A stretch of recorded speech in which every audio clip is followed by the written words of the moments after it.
Okay, so slight break into action, right? Still learning this editing process. But in your respect, if you end up in a situation where you turn over cards, right? 52 cards in a deck. There's 4 aces that are there, right? So it doesn't matter if you turn over 2 cards, doesn't matter if you turn over 10 cards, doesn't matter if you turn over 40 cards. It just doesn't matter. You turn over these cards, there's going to be 4 aces in that deck, right? And you want to think about the Project 100 and also your approach to your business in much the same way, right? No matter how many cards you flip over, there's 4 aces in there. That's the attitude you want to take when you're first starting out and leaning in, beta testing, or sharing your product or service as an entrepreneur, particularly when you're first starting out. I keep reiterating that, but also is an attitude you want to inculcate if you need to reboot your business or if you need to restart with a new product or service. Understand that these ratios can kind of bear out. And look, have confidence that, once again, if your value prop is good, have confidence that if you are refining your pitch, your approach, right, and how you conduct yourself on the phone, that this stuff is going to bear out. The issue is, what ends up happening is some of you are going to take 2 months to turn over the 48 cards, where some of us do that in 1 day, right? So look, my business mentors always taught me that oftentimes if your ratios aren't bearing out, you're either not doing something right. This is true. But 90% of the time, it's because you're not doing it enough. The Project 100 is meant to be executed quickly. You don't want to be dragging your feet on this thing because there's something called momentum that we want to build up to. And you can't do that if you turn over a card a day.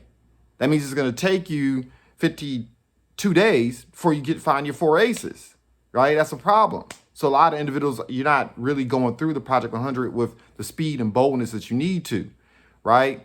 Don't get caught up. You're going to learn that it's not necessarily the verbiage that really oftentimes determines your success. Now, let's not get it twisted. Scripts are important when you're first starting out, particularly scripts from individuals who've done this, who are comfortable switching from warm to cool to cold market and anticipating objections. And the verbiage and words that we use are designed purposely because we've learned how to overcome those objections. So don't be lazy in language when you first start out, right?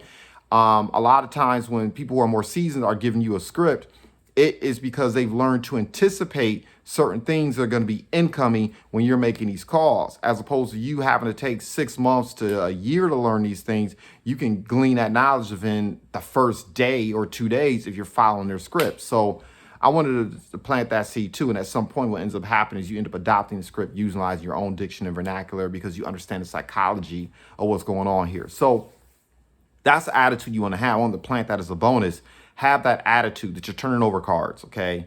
And your aces are there. And the quicker you get, that's why I eat objections like Skittles. That's why I don't mind when people are rude and obnoxious. I just say, hey, that's a card. You were a deuce. You weren't for me. You weren't useful anyway to me as an entrepreneur. Oh, you're a 10. Oh, you're a jack. You like that BS.com. You want to sit and talk my head off and become a time suck, but never come to a point of decision. Right. So this process, once again, is teaching you how to sell versus sort. When you turn over the cards, what you're really doing is learning not only whether or not you're effective, but whether or not you're talking to a subset or group or demographic of people who are receptive to your message. That's the difference. I don't want to sell someone who isn't really for my product or service. I don't want to convince someone to buy something or patronize me when they're really not feeling what it is that I do. I want to sort. I want to find the people who are looking for what it is that I do, can afford what it is that I do, and will be excited and make a blink decision. Not wait until the muffler is dragging on the ground, wait until the spark plugs have blown, wait until the car is smoking and it's on fire and, oh, I got to take my car to the mechanic. No, I'm looking for people who are proactively looking to level up in my realm of business, right? Working with other entrepreneurs. Over the course of time, depending on your product or service, you'll begin to identify what constitutes your target market, right? But you're looking for people who are looking for your solution, disposable income, make blink decisions, right? This sorting process teaches you how to find those people as well, because you can listen to their responses. I'm jumping ahead a little bit in my outline, but I think it flows because of that. Okay, so that's why these things are absolutely important, okay? Remember what the bag is. The bag is you going out and letting everyone in your network know what it is that you do for a living. You need everyone to know. The objective is to give a good accounting of yourself. Be professional, follow up, be crisp, begin to grow in competency and confidence. So people at least have a good feeling about you. What would you rather have? 50 clients or 1,000 people out there who think you're professional, who appreciate you, whether they patronize you or not, they're willing to do this because your approach is right. The Project 100 teaches you these things, okay? I'd rather have 1,000 people who, whether they've done business with me or not, they feel good about what I do. They feel that I'm a professional. They feel I'm here, I'm here to help. I have a real value prop, right? And that they'd be comfortable introducing me to other people because I have the confidence, I have the belief and the competency to understand how to engage people without being weird, okay? Or coming off clumsy. But you don't get over that stage of weirdness and clumsiness until you get in the process, okay? And this is why it's so absolutely important for entrepreneurs to do this. You know, I'm gonna come back to this a little bit later on. You cannot teach what you do not know, and you cannot lead where you have not grown. So when we're talking about growing from a team of me to a team of we, how are you going to duplicate this in your business when it's time if you have not gone through it or at least don't understand the psychology of it, okay? This is so absolutely important when you're onboarding new people, when you begin to make that transition from the team of me to the team of we, because it allows you to give people a track to run on. The Project 100 is about an initial track to run on. Big list, big checks. No list, no checks. Small list, small checks. It's just the way it works. Okay, so momentum, right? In the bag, creating the advocates. That's what this is all about. Okay, creating advocates when you're first starting out, letting the world know what it is you do. That's why you should not discriminate. Because if someone thinks you suck, if someone thinks you're lame, if somebody says you talked about my mama, you talked about my children, you talked about my progeny 10, 15, 20 years because they still in their feelings, they may know if other people could benefit from you. And trust me, I cannot tell you how many times I receive referrals from someone who I know hates my guts. Or, oh, I've gotten into some type of dispute with, some type of competitive situation, but they end up referring or talking well about me, surprisingly enough, to somebody else, and then I end up acquiring that client. But you end up missing out on that opportunity if you discriminate, if you're prejudicial towards people. You put everyone that you know on that list, okay? Because everyone knows at least 100 people. So every person you discriminate against, trust me, what you're doing is you're preventing yourself from having another 100, at least 100 at-bats. Right? When I'm sitting across the table from 10 people, I'm not seeing 10 people. Each person I'm looking at 100 people. They know 100 people that I may not know or have a relationship with. And they are the gateway to those individuals. See, the thinking, that's the bag.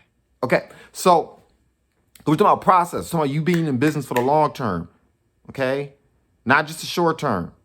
We're talking about the process. The process is what builds your business, is what creates the predictability, is what allows you to duplicate, is what allows you to scale at the end of the day.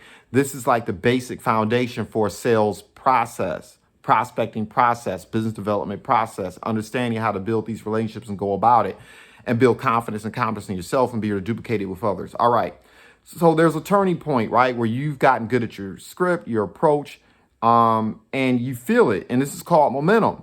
Right? Which is another reason, once again, why the Project 100 is so important. So you can actually develop momentum because you've been sharing information. You've been telling a lot of people about it. You've gone through your Project 100 ideally quickly, and you've created advocates, right? Individuals who are out there also telling your story, who are talking about the experience they have with others who may end up referring you, or people may begin to seek you out because you've created these advocates, but you have not gone through the Project 100. Where are your advocates at? You're not going to have them. Okay. So, all right, so you created these advocates and you've built momentum. Momentum is so, man, I could go an hour on this, but I'm only going to go like maybe 30 seconds. It's so absolutely important. Momentum is like if you ever pushed a large vehicle before. In the beginning, it's really tough, but then the wheels start rolling a little bit and then it gets easier and easier and easier.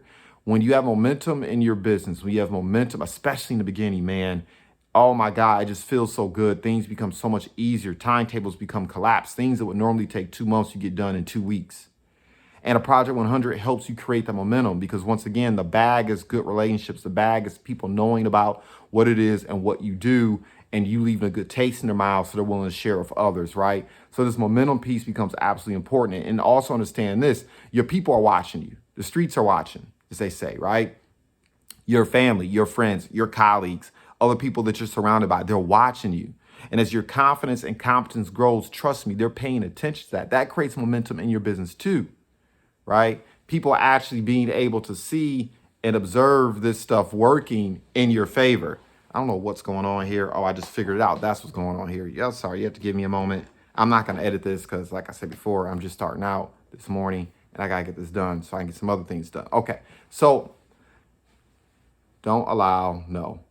All right, sorry about that. So, any respect, so you got this momentum, you got this belief, you have and you have this growing groundswell of people who realize that you're serious about it. They realize it's not a game. You're going to be here for the long term. I cannot tell you in the beginning of my entrepreneurship journey over 20 years ago. Wow. How many people came to me 2 months later, 6 months later, a year later and said, I was just waiting to see if you were serious. Happens all the time. You have a lot of people who are sitting on the fence and they're watching you to see whether or not you're going to stick to it. Are you going to follow through on your dream, your area ambitions? Are you going to be here 2 years, 5 years, 10 years now? Because people like to do business with people who are fat.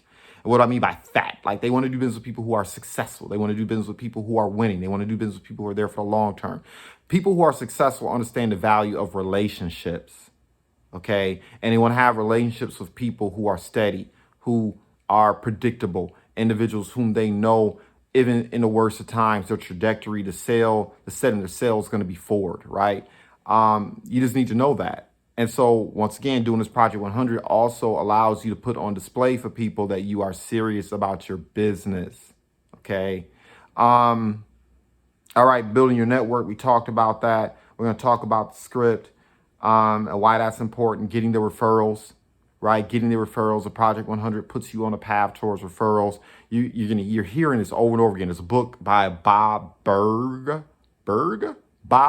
Endless Referrals, right? Get that book because that is where your predictability is found as well. If people are giving you referrals, that means your pitch is right. That means your confidence, your music is good. That means your value prop is good. And if they're giving you referrals, that's a sign of all of those things. You're creating brand advocates. That's why the referral process is so important. But most people suck at getting referrals because they've never done a Project 100. Okay. And I do have a referral script that's going to be included in this as well. All right. So talked about this. Okay. What the Project 100 also forces you to do is to learn a skill.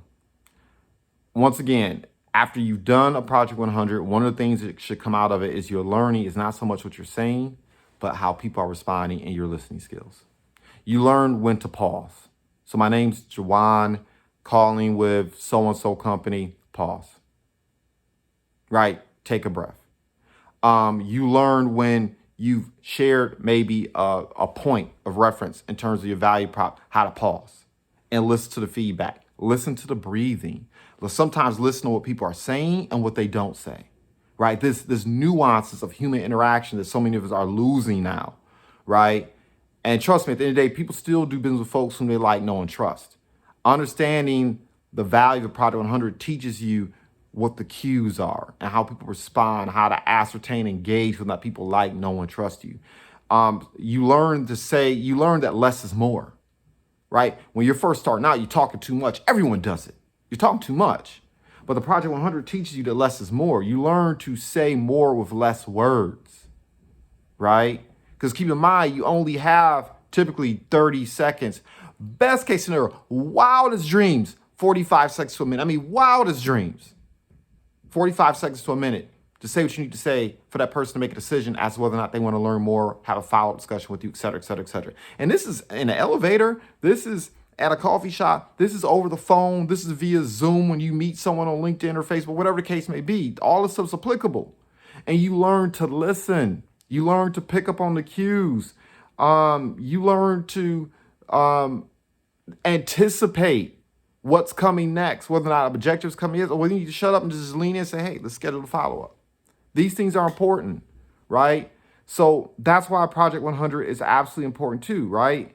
You basically just learn the nuances of human interaction. It's hard to articulate, particularly at 5 o'clock in the morning. But look, I'm going to go back to this again. The other reason, if you're thinking long-term, why going through a Project 100 a handful of times is important, is because you can't teach what you don't know. You cannot impart or lead where you have not grown. At some point, if the goal is to grow from a team of me to a team of we, you're going to need to learn how to do a Project 100. Because what you don't want is to be bringing on staff, particularly anyone who might be in a front-facing position, meaning marketing, sales, business development, client services, et cetera, et cetera, et cetera. You don't want to bring on anyone and they don't have a track to run on. They need to know what your values are. A Project 100, particularly if you're just starting out and beta test it, it puts your values to the test. It also helps you determine who you want to serve, who your focus is, right? Why does your business exist beyond acquiring generating a profit? It helps you define your target market, your ideal client, your buyer persona. There's a lot of metaphors and objectives for it, but that's what the gist of it is. It helps you define that person, right? Who's receptive, who's looking. They might not even know what the package is, but they're looking for a solution. You have it. It helps you define those individuals. It helps you understand whether or not they're at a point where they're willing to make a blink decision, right? This process, once again, helps you weed out the individuals who have disposable income or not too, because you listen to the objectives, what they say in response, and it tells you, right? Telltale signs, some of the things people say. So it helps you with that, but it also helps you with the process, right? Over the course of time, as you're going through your Project 100 and you're leaning in and people start saying yeses, now you're developing processes for onboarding clients. You're developing processes for delivering your products and services. You're developing processes for retaining those clients, right? And this process gives you a track to run on eventually, and it becomes part of your DNA, but you forget that you developed that DNA over the course of months and years. You got to be able to duplicate these experiences you're going through, write them down, create a process, so when you onboard new people, you give them a track to run on. If you don't give people a track to run on, then it's a false expectation that they're going to understand what is required to be successful in your business. You can't teach that. You can't impart that. So you got to end up, you're going to end up anyway, depending on where you are in the growth of your business. You're not going to have time to do the training. You got to bring on someone else to help facilitate the trainings, right? But in the beginning, you're going to be doing it. So you have this process that you develop. The processes are going to create accountability in your business, or they're going to create a situation where you're running an adult daycare, where every single objective, problem, issue that comes up with a client or a prospective client ends up on your doorstep, and then you can't do what you should be doing, which is growing the talent of your business, leveling up the talent of your business, and actually going out and securing your ideal clients, right? And so once you've gone through this process, now it comes back full scale, right? You've created your warm list. Now you create your ideal client list. And you should have an ideal client list for your people when you're onboarding them, so they know who they should be taking aim at. They have a script, a practice script, not something that's academic, which you think might work, right? But a practice script has been beta tested over the course of time. That's why the Project 100 is the absolute foundation of your business. Look, do me a favor. I need you to do this because I need to know whether or not it's effective, because this is so absolutely important, right? I want to make sure that other people know about it. I'm doing this for my team too. It's like selfish intent, right? If I get better at articulating this and training on this, that means I get better at leading my team as well, right? Articulating what I have in my DNA in my head.